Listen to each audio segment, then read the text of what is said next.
Hello, I'm Anna and welcome to the first reading wrap up on this channel. December was a record-breaking month for me. I think I really just fell in love with reading while also prioritizing it, while also having more free time. And so I read the most books in a month that I have since I've been tracking it. So since at least 2019. In this video, I'll talk about those books, all the ones that I read, and I'm also going to include my January TBR in this video. I really don't always do well with TBRs because I'll go off track, but there are a couple reading challenges that I want to follow this year, or just see if I will be able to follow, and some books I've gotten from the library that it's just safe to assume that I will be reading soon since I got them from the library. In the future, I might split these two videos up, but since the channel is new and we just kind of get to do however we want it, wrap up and TBR. Jumping right into the Storygraph stats. This month I read 21 books, which was a total of 6,763 pages. The moods were mostly reflective and then emotional, which usually emotional is always my top mood, always. I don't know if more books just are emotional books or if those are just the books that I always gravitate toward, but this month reflective and then emotional and then mysterious and dark, which is because I've been diving more into that thriller region, that realm of thrillers. And I think some of the mysterious and dark books that I read this month weren't even thrillers, so that's kind of interesting too. And then you can see as it gets smaller from there, Tense comes next, Informative, and then the small little guys that were one book each. Pace, mostly medium, 71%, and then Fast and Slower even with 3 each. 3 fast books, 3 slow books. Page number kind of might give a hint as to how this could be my highest reading month ever, and that you can see it is a pretty large chunk that were less than 300 pages, 48%. A lot of those books were around the 270, 280, even 290 mark, but still less than 300, so definitely still a smaller book. And then you can see 48% were between 300 and 499, so just kind of that medium realm, and just one book was over 500 pages. But honestly, the one book that was over 500 pages, we'll talk about it, but it was a quick read because it was short chapters and big text, so even though it was the longest book, I don't think it took me the longest to read at all. Fiction and nonfiction, 76% fiction, 24% nonfiction, which is actually more nonfiction than I've read in the past several months. It used to be, if we were to look at my 2019-2020 stats, so much nonfiction.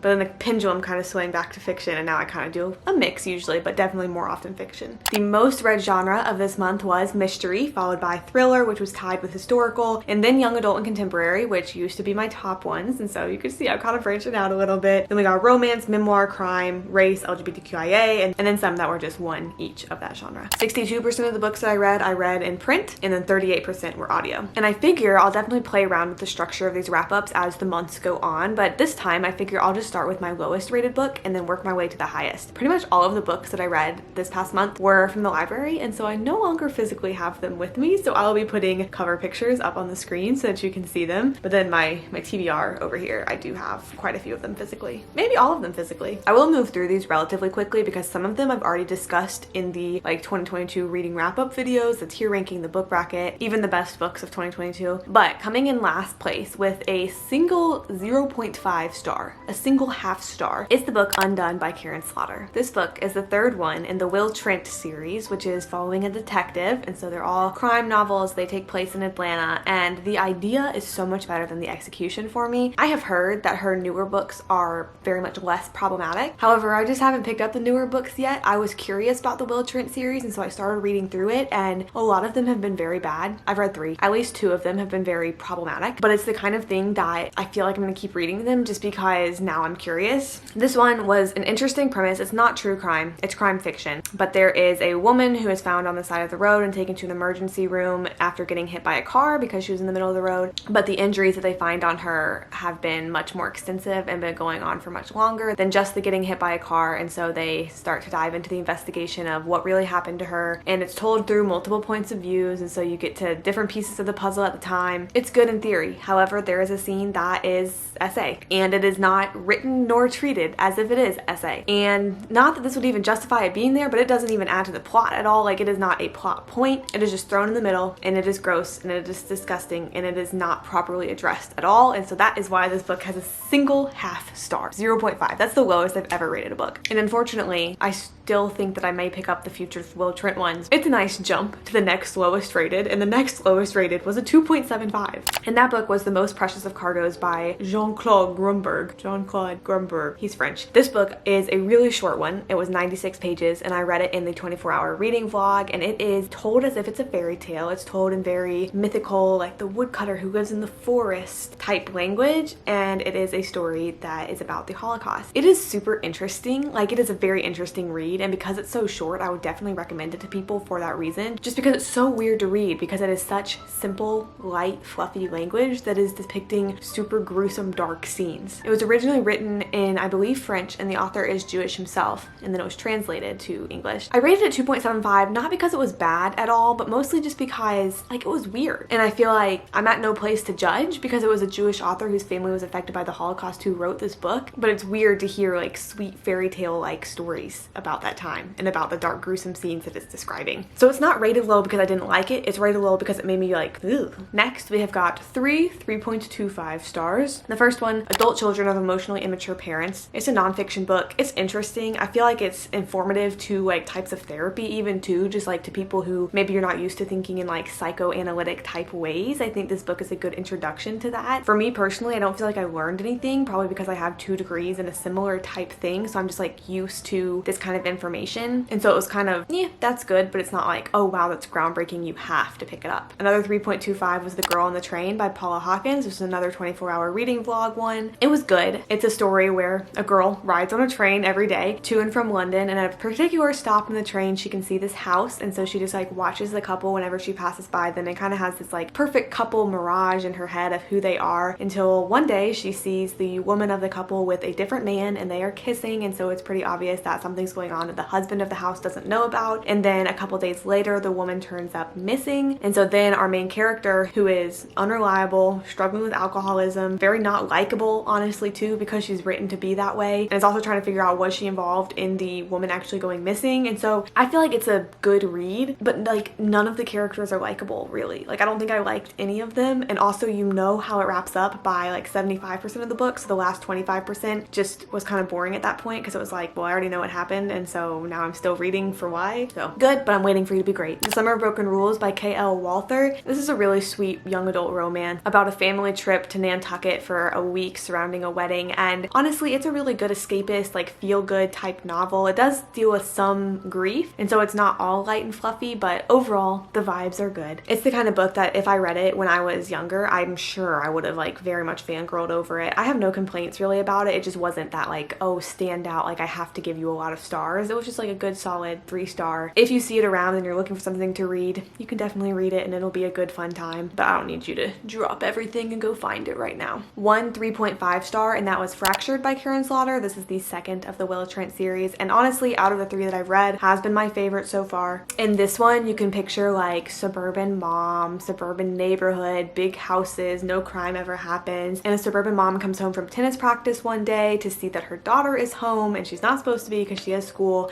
but she walks in and she sees the dead body of a girl, and she sees a person standing over her with a knife and covered in blood. And so in that moment the mom ends up killing that person who was holding the knife, and the police get involved, and so you're following the forensics and trying to figure out, okay, what actually happened here, what's going on. And whenever Mr. Will Trent detective shows up on the scene, he notices something else that other people kind of missed, and now this murder case has turned into a missing persons case. It was a very interesting story, and it's coming out actually yesterday. It came out on Hulu as a TV series, which I just recently learned about, but I'm pretty sure it's this book that the series is following, so I'm kind of curious how they did that. I probably will watch it. It's like I don't like them, but I can't stop consuming them. Quite a few 3.75 stars this month. I don't know, that was just my go-to rating, I guess, where it's like, I'll have you round up to 4 on Goodreads, but I'm not gonna say you were like a solid 4. Number 1, I might get hate for this, honestly, it's nothing personal against it. Number 1 as a 3.75 was Heartstopper Volume 1. This is because I don't have Volume 2 or the rest of them yet, and I was not satisfied with how Volume 1 ended. And so as a whole, I'm sure the Heartstoppers are probably gonna be a 5 stars, but the Volume 1 by itself, and then I had to stop, that is why it's a 3.75. But this is a graphic novel, and it follows a cute love story. But if you're ever going to get them, which you should, because it really was like a good, pleasant time,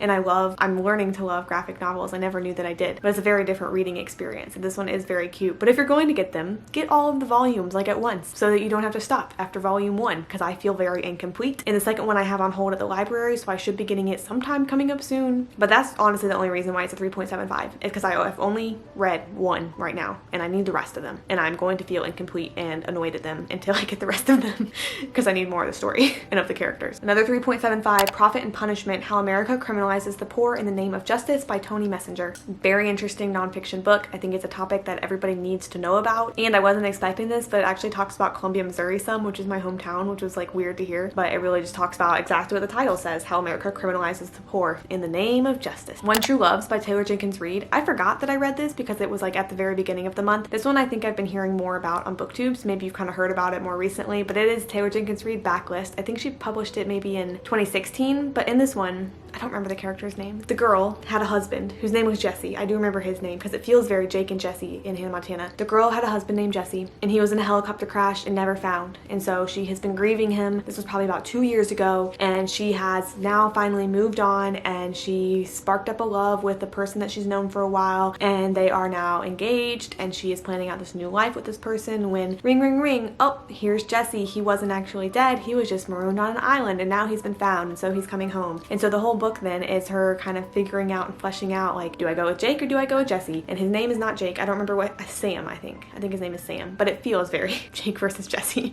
in Hannah Montana. It really was interesting. Like, it was an interesting read, and I think you don't really know which one she's going to pick until the very end, but then I feel like it convinces you. Like, it makes you think a lot, like, oh, what would I do if I ever happened to be in this situation? But I feel like it convinces you well of the one that she does pick. And not too long of a read. It's like heavy, but it's not too heavy. Like, it's not dark, so it's kind of, you know, a good, like, oh, this will make me think, but it won't make me sad. The Fountains of Silence by Ruta Sepetys. This was the longest book that I read. That was over 500 pages. This one is a young adult historical fiction that takes place during the dictatorship in Spain, so Franco Francisco, which is an era of history I don't think I know of any other books about. I'm sure there probably are a couple other ones, but I have never read any book about that now, so I was very interested just in that aspect of it. It follows multiple different characters, and it's following like a love story and an American who's now in Spain and getting to see like how the people live and how that includes a lot of poverty. It's following kind of this murky chain of events that's happening under the dictatorship where there's lots of babies up for adoption, but maybe these babies aren't actually orphans. It follows an aspiring matador. I did not cry, but there was a part where I did start to physically feel sad.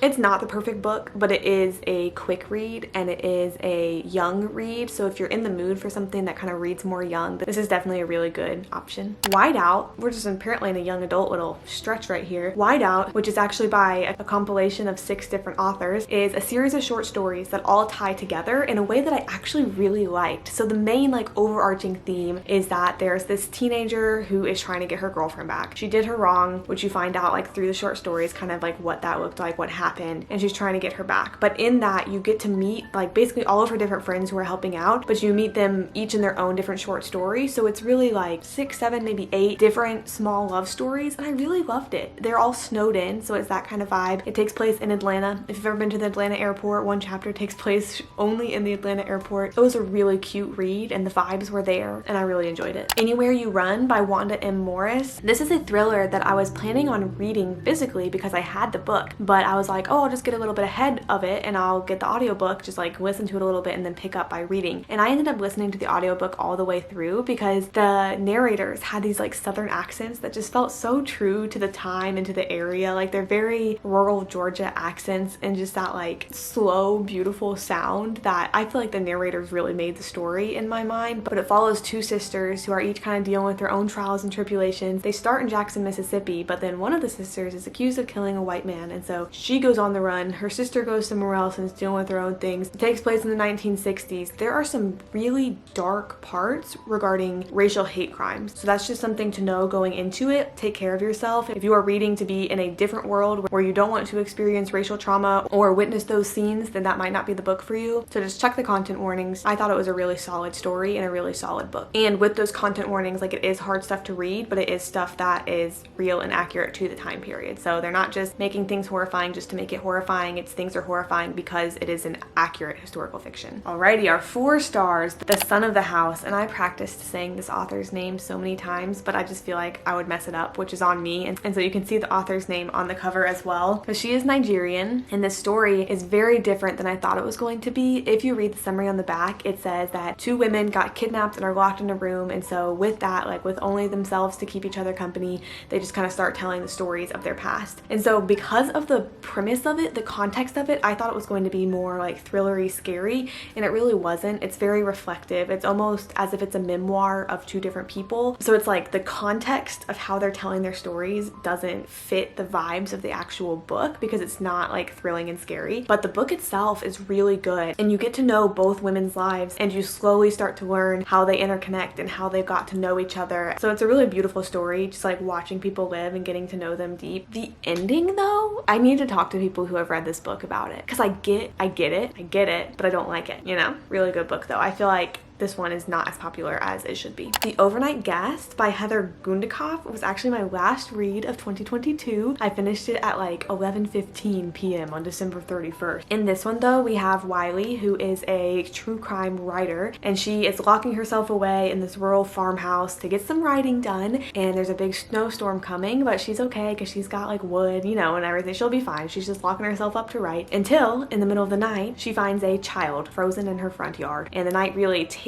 a turn to where it starts being twisty, it starts being suspenseful. It is told from 3 points of views. It is told from Wiley in the present day. It is told from the point of view of Josie in 2000, who is the victim of a pretty terrible crime, and then it is told from an unnamed girl's perspective at an unnamed or undisclosed time's perspective. And that one was like all in italics. It very much was interesting. I really enjoyed this book. I think if you're into like a thriller, especially with the snowed in vibes, this is a must read. I want more people to read it so I can hear their opinions about it too, because it's one of the ones where there's enough red herrings going on that you're like, oh, I know exactly what happened, and then you're proven wrong, and then you're like, oh, well, of course, like now I know exactly what happened, and then you're proven wrong. So it was a fun journey while reading it, and kind of spooky, kind of scary. Another 4-star, The Second Life of Marielle West by Amanda Skinador. This is one that I was going to read in that 24-hour vlog, and I never got to, so I kept mentioning it throughout it, but then I ended up reading it after I was done vlogging. But it follows Marielle, who was a 1920s socialite living in LA until she got the diagnosis of leprosy,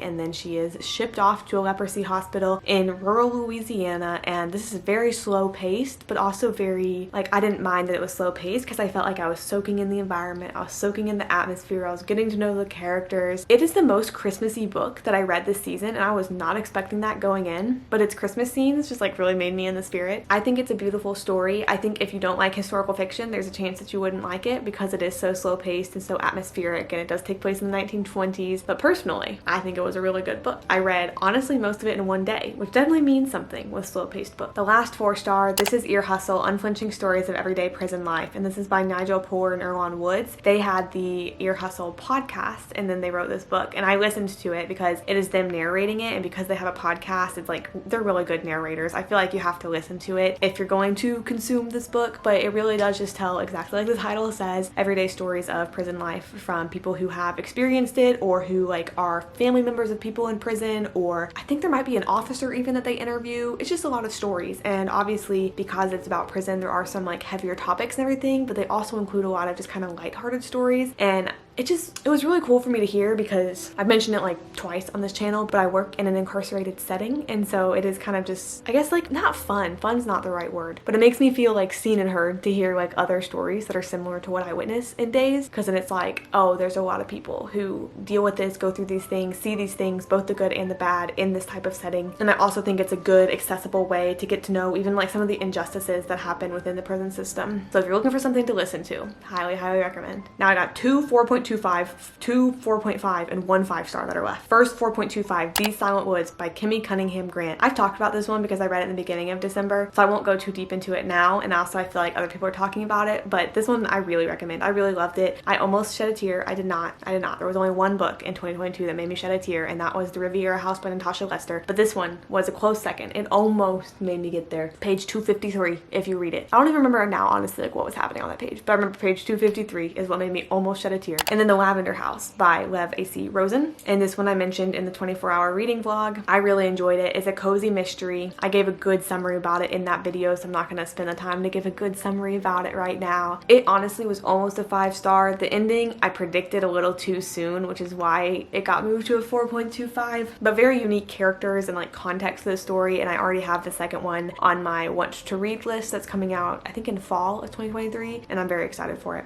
The 4.5s, I know why the Caged Bird Sings by Maya Angelou. This obviously is not a new book, but it's Maya Angelou's autobiography. I listened to it. I feel like that's a good way to consume it, is the listening. And it just tells really great stories of her life and is put together in a very enjoyable to listen to way. There are definitely heavier topics in it, so check content warnings, but also it's true to her life. Like, her life had some heavier things going on in it, and so that is why the book reflects that as well. And the other 4.5 was Somebody's Daughter, which is a memoir by Ashley C. Ford. Honestly, I feel like the way these two books were written were very similar, and a lot of their stories honestly kind of ring similar too, but obviously the time period was different in which these two people lived, and so in which these two books take place. But Ashley C. Ford just tells her life and stories as well, and I just found it very enjoyable to listen to as well, and to kind of get to know her through her memoir. The 5-star, you would already know if you watched the 24-hour reading vlog, my 5-star of this month was Finlay Donovan Is Killing It. It was fast-paced, it was funny, it was lighthearted as much as it can be while also dealing with the mob, and it honestly was everything that I was looking for at that time, which is how it ended up with 5 stars. Which then moves us into our TBR portion of today's vlog, which I did not realize how many books it was that I was planning to read until I stacked them up right here, and they are, you know, up to here. So I'll go through them kind of quick. I think I haven't decided which video I'll fully go into this, but there are several reading challenges that I am attempting this year. One of them is the Buzzword-a-thon, which is just like a different either theme or word that you pick in a title that you read. Every month has a different one. I'm also doing a Bookstagrammer that I recently followed, Read, Watch, Drink, Coffee. She has a monthly reading challenge with 4 prompts a month to follow.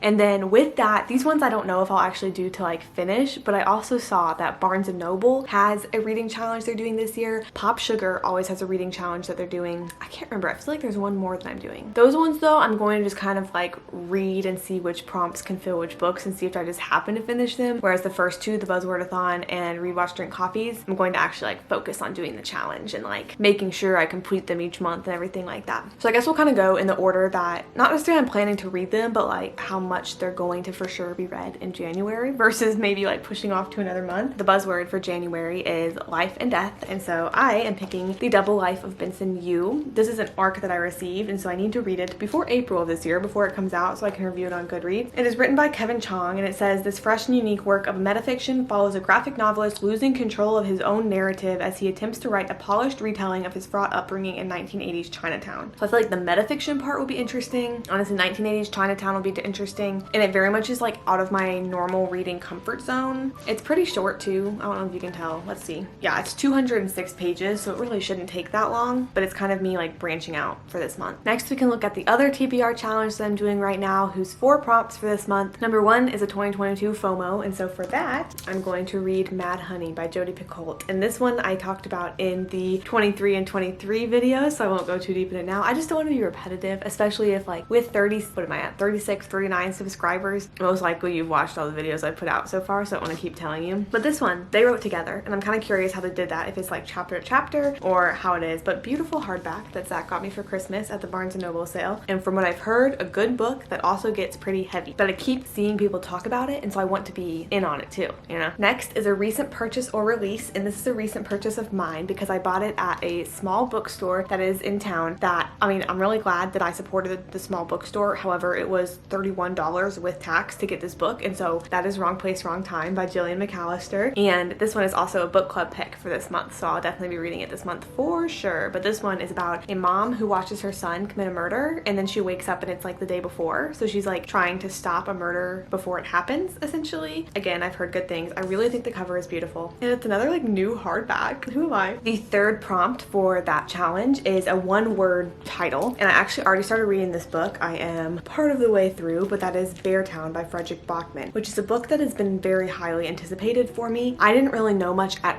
all going in. I just went in knowing that it's wintry vibes, it's a small town, and it's a town that loves hockey. That's kind of all I knew, and I don't want to speak too much about it because I feel like that was a good way for me to go in and just kind of like feel out the story, feel out what's happening. In the beginning, you get to know so many characters that there were a couple of times I kind of had to reread to keep everyone straight. It was a little hard to keep everyone straight at the beginning, but I love the way that this is written. So far, I am really enjoying the story. There are some really good quotes in here, and I know that there are 3 books in this series, and so I definitely will be reading the other 2 at some point.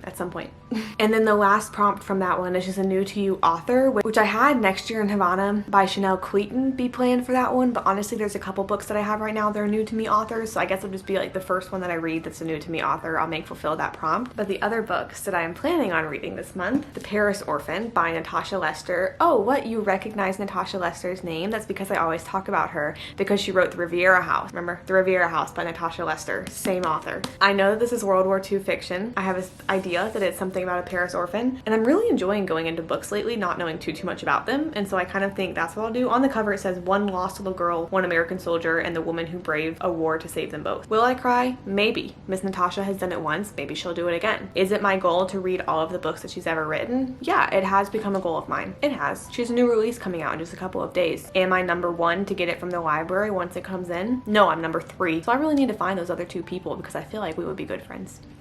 Of course, Finlay Donovan Knocks Them Dead. This is the second book in this Finlay Donovan series because the third one is coming out either at the end of January or beginning of February. Now I'm number 4 to get it from the library, which means I need to read number 2 first. So at some point, whenever I just need a good, it's a good pick-me-up, even though they're about murder. I don't know the plot of this one. If you're sensing a theme, I've stopped reading summaries because I've really been enjoying it. So I don't know what's gonna go on, but I know Finlay's gonna be there, and so I'm down to be there too. This one I'll read the plot for because I really don't even remember at all what it's about, but I know that I was excited for it when I placed the hold on it, but that is Memphis by Tara M. Stringfellow. This is a debut novel, and it's also a new to me author, so it could fulfill this challenge category. Summer 1995, 10-year-old Joan, her mother, and her younger sister flee her father's explosive temper and seek refuge at her mother's ancestral home in Memphis. This is not the first time violence has altered the course of the family's trajectory. Half a century earlier, Joan's grandfather built this majestic house in the historic black neighborhood of Douglas, only to be lynched days after becoming the first black homicide detective in the city. Joan tries to settle into her new life, but family secrets cast a longer shadow than any of them expected. As she grows up, Joan finds relief in her artwork, painting portraits of the community in Memphis. I'm struggling so hard to say this next word. One of her subjects is their enigmatic neighbor, Miss Dawn, who claims to know something about curses and whose stories about the past help Joan see how her passion, imagination, and relentless hope are, in fact, the continuation of a long matrilineal... Okay, how could I not say enigmatic, but I could just say matrilineal, just off the tongue like that. I'm pretty proud of myself for that one. Tradition. Joan begins to understand that her mother, her mother's mother, and the mothers before them persevered, made impossible choices, and put their dreams on hold so that her life would not have to be defined by loss and anger, that the sole instrument that she needs for healing is her paintbrush. Unfolding over 70 years through a chorus of unforgettable voices that move back and forth in time, Memphis is an indelible portrait of inheritance, celebrating the full complexity of what we pass down in a family and as a country, brutality and justice, faith and forgiveness, sacrifice and love. Doesn't that sound like a really good story? And look how beautiful the cover is too. Just the colors in it, the art style. It's my goal to start doing more reading vlogs to talk as I'm reading books, and I just really haven't been able to pull it off yet, so that's a plan for, as I become more established of a booktuber, because I think that could be a good one to do a reading vlog with, or all of these could. Let me know which ones you want to see me read. There's some that I have planned, but also it's I'm still getting in the swing of things on this channel, 3 more books. The last one is the most exciting. This is a short little book. It's called If Beale Street Could Talk, and it's written by James Baldwin. It says, in this honest and stunning novel, James Baldwin has given America a moving story of love in the face of injustice. Told through the eyes of Tish, a 19-year-old girl in love with Fonnie, a young sculptor who is the father of her child, Baldwin's story mixes the sweet and the sad. Tish and Fonnie have pledged to get married, but Fonnie is falsely accused of a terrible crime and imprisoned. Their families set out to clear his name, and as they face an uncertain future, the young lovers experience a kaleidoscope of emotions, affection, despair, and hope. In a love story that evokes the blues, where passion and sadness are inevitably intertwined, Baldwin has created 2 characters so alive and profoundly realized that they are unforgettably ingrained in the American psyche. So, classic small little book that I'll make time for at some point this month, especially because it's coming due at the library, so I need to. This one I do not remember placing a hold on at the library, but the library said that I had it ready after placing a hold on it. But that is The Fastest Way to Fall, whose author is, oh, there it is, Denise Williams. It's totally covered up on the front. To my understanding, this is a romance where a personal trainer and his client fall in love, I believe. Let's see, yeah, Britta and Wes. I think it's gonna be in the gym. Hopefully it's cute. Hopefully it's not problematic. I just need some lighthearted reads, I feel to break up some of the heavier reads. This last one is the most exciting. This one I will definitely make sure to do a reading vlog on, and I think I will do maybe all of the series in one reading vlog, but that is A Court of Thorns and Roses. I'm trying to be in my fantasy era this year, and I feel like this is a good entry level fantasy for time being, and I see so many people just love it, and I feel like if so many people love it, there has to be some sort of reason for that, and so I'm very excited and have very high expectations for this book, so I really hope that they're not let down. But with that, I've also tried to stay away from any kind of summary of the plot of anything that this this book is about. I have heard that it is a Beauty and the Beast retelling. I think someone kills a wolf and gets sent somewhere. That is it. That is all I know. I skip through the parts of the video that talk about this book because I want to go in not knowing much. But there's ACOTAR, this one, A Court of Thorns and Roses. And then I know for sure that there's 2 others. The third one is ACOWAR. Wings and Ruin. Something in the second one is like Silver and Flame or something like that. But we'll see. I'm excited to read it. And like I said, I'm in my fantasy era, so I will be fantasying it up as much as I can and as much as I enjoy. That is it though. That's all the books that I read in December. That is all the books that I'm planning on reading in January. You might watch my January wrap up in the future and be like, huh, that doesn't match. But I also feel like January, like I've kind of got my stuff set out for me. I feel like it might match. I feel like it'll be a good TBR month this month. Thanks for joining on this channel. I'm having a real fun time with it so far. I appreciate you. I hope you're having a good day and I'll see you for the next video.